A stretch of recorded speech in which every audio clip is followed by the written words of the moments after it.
퇴직 후 꿈꿨던 평온한 노후. 65세 경찰 공무원의 처참한 현실. 안녕하세요, 여러분. 은퇴라고 하면 보통 이제 좀 쉬면서 나만의 시간을 가질 수 있겠지 하고 기대하시죠? 하루 종일 상사의 눈치를 보는 것도 아니고 아침 일찍 출근하려고 허겁지겁 준비할 일도 없으니 당연히 편안할 거라고 생각하기 쉽습니다. 저 역시 그랬어요.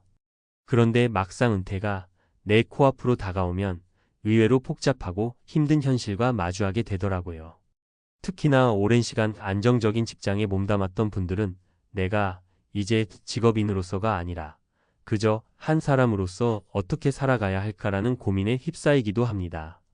오늘은 65세 경찰 공무원으로 퇴직하신 한 분의 이야기를 통해 우리가 은퇴 후에 어떤 부분을 준비해야 하고 또 어떤 현실적인 문제를 미리 인지해야 하는지 함께 나눠보려고 해요.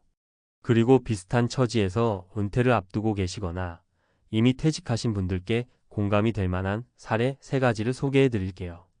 들어보시고 나도 저런 부분을 놓치고 있었구나 하면서 공감하실 수 있길 바랍니다. 1. 퇴직 후 느끼는 정체성 상실감. 우선 오랜 공직 생활을 마치고 은퇴한 분들의 공통된 이야기를 들어보면 제일 먼저 나오는 게 바로 정체성 상실감이에요. 나는 경찰이었다. 나는 교사였다처럼 자기소개를 항상 직업명으로 해오던 사람들이 갑자기 나는 누구지? 라는 물음표와 마주하게 됩니다. 이게 왜 문제가 되냐면 은퇴 전에는 누구나 업무라는 중심축이 있었잖아요. 출근해서 하루를 보내고 퇴근하고 내일도 다시 출근해야 하니까 일정한 생활 패턴이 있었는데 은퇴 후에는 이게 한 번에 사라집니다. 특히 경찰 공무원처럼 사명감이 큰 직종의 경우 퇴직 후 사회적 역할이 없어졌다는 생각이 더 크게 찾아오곤 해요. 65세가 되어서 30년 경찰 생활을 마치고 이제 좀 쉬겠다 싶어도 막상 쉬기만 하는 게 결코 쉬운 일이 아니라는 거죠. 그런데 여기서 문제는 정체성 상실감뿐만이 아니라 바로 경제적인 압박감까지 뒤따라온다는 겁니다. 2. 경제적 여유 vs 현실적인 지출. 공무원 연금이 있으면 그래도 어느 정도는 안정적이지 않을까? 라고 대부분 생각하실 거예요. 실제로 30년 근무한 경찰 출신 분이라면 매달 약 300만 원 정도 연금을 받는다고 해요. 하지만 이 300만 원이 넉넉한 금액일까요? 지역마다, 상황마다 다르겠지만 요즘 물가나 여러 가지 생활비를 고려하면 노후 부부 2인 기준으로도 빠듯하다는 이야기가 많습니다. 왜냐하면 막상 은퇴하고 나면 그동안 생각지도 못했던 지출이 늘어나거나 의료비 혹은 자녀에게 여전히 지원해줘야 할 수도 있고 손주 돌봄 등을 위해 왕래할 일이 많아지면 교통비나 유류비도 만만치 않습니다. 게다가 아프기라도 하면 병원비가 순식간에 쌓이기도 하죠. 결국 연금만으로는 부족하다. 무엇을 더 해야 하나? 라는 고민을 하게 됩니다. 그런데 65세라는 나이는 새로운 직장을 구하기 쉽지도 않고 그렇다고 막연히 자영업을 시작했다가는 또 다른 위험에 노출될 수 있어요. 3. 사회적 관계의 변화와 고립감. 또 다른 어려움은 사회적 관계의 변화에서 옵니다. 함께 근무하던 동료, 상사, 부하 직원들과의 관계가 어느 날부터는 자연스럽게 끊기게 되죠. 특별히 모임을 갖지 않는 이상, 더 이상 팀장님, 이것 좀 확인해 주세요. 같은 대화를 나눌 일이 없어집니다. 부서 내 인간관계는 내가 거기에 속해 있을 때 의미가 있지, 밖으로 벗어나면 나와 상관없는 일이 되어버리거든요. 그래서 가끔 혼자 집에 있을 때, 나 혼자구나. 이제 연락 올 사람도 없고, 나한테 일이 생겨도 누구한테 이야기해야 하나? 라는 생각에 빠질 때가 있어요. 이런 생각이 쌓이면 외로움과 우울감으로 이어질 수도 있습니다. 4. 실제 사례 3가지. 사례 1. 은퇴하면 놀러 다닐 줄 알았는데 생각보다 돈이 드네요. 인물 박찬호 가명 65세 경찰 공무원 퇴직.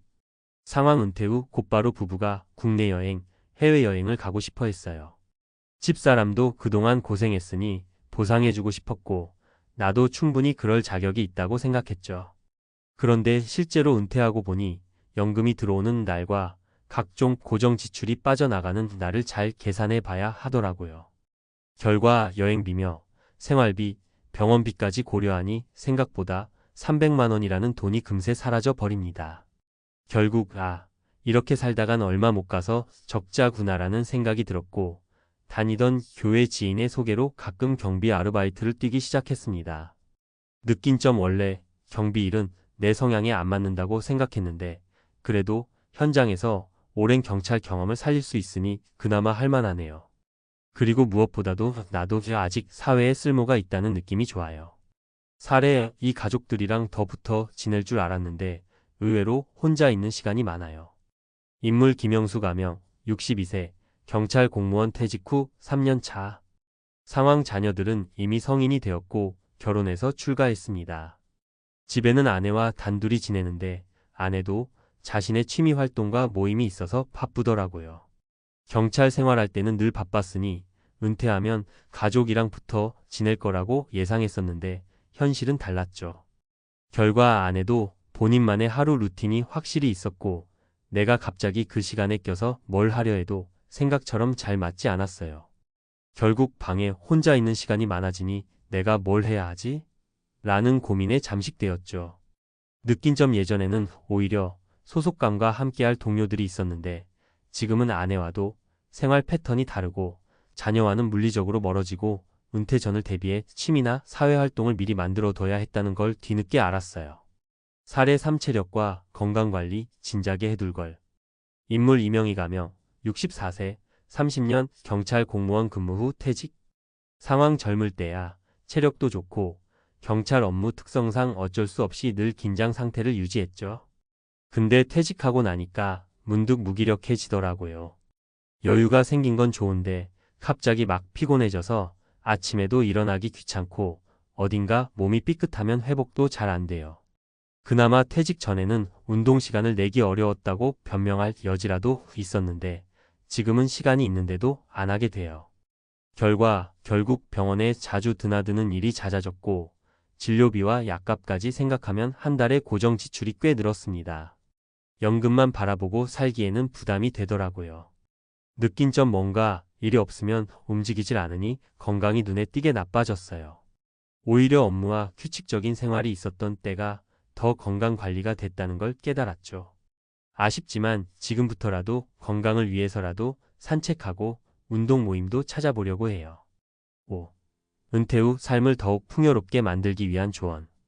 위 세 가지 사례에서 공통으로 보이는 건 은퇴하면 모든 게 편하고 달라질 거라는 막연한 기대가 있었다는 점이에요. 근데 사실 은퇴는 인생을 바꿔주는 종착점이 아니라 또 다른 시작점이라고 볼 수 있습니다. 그래서 저는 퇴직을 앞두고 계신 분들이나 이미 퇴직하신 분들에게 다음과 같은 조언을 드리고 싶어요. 미리 나를 만들어 두기. 은퇴 전에 나는 누구인가?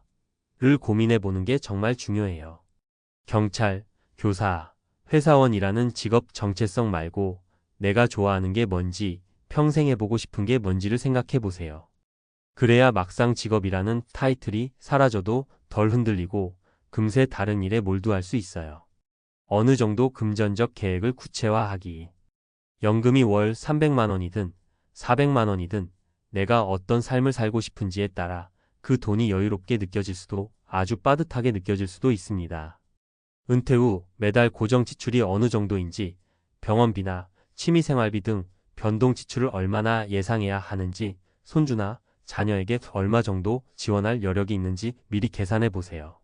부족하다 싶으면 내 체력과 능력에 맞는 노후 일자리나 아르바이트 혹은 재취업을 미리 알아보는 것도 방법입니다. 인적 네트워크를 유지하고 새로운 모임을 찾아가기. 은퇴하면 제일 쉬운 건 집에만 틀어박혀 있는 거예요. 처음에는 편하다 싶겠지만 점점 내가 세상에서 동떨어진 느낌을 받을 가능성이 큽니다.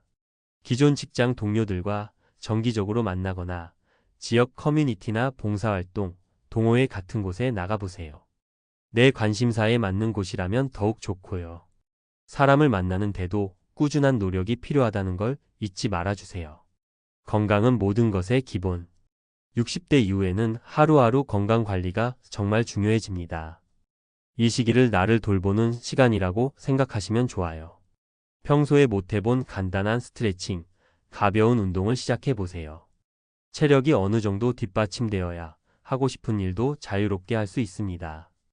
퇴직 후에는 시간 많으니 천천히 운동하지 뭐라고 미루지 마시고 하루 30분이라도 좋으니 꾸준히 몸을 움직여 보세요. 6. 마무리. 은퇴는 완성이 아니라 새로운 도전의 시작. 은퇴는 우리가 평생 바라왔던 해방과도 같은 의미일 수 있지만 또 다른 도전의 시작점이기도 합니다.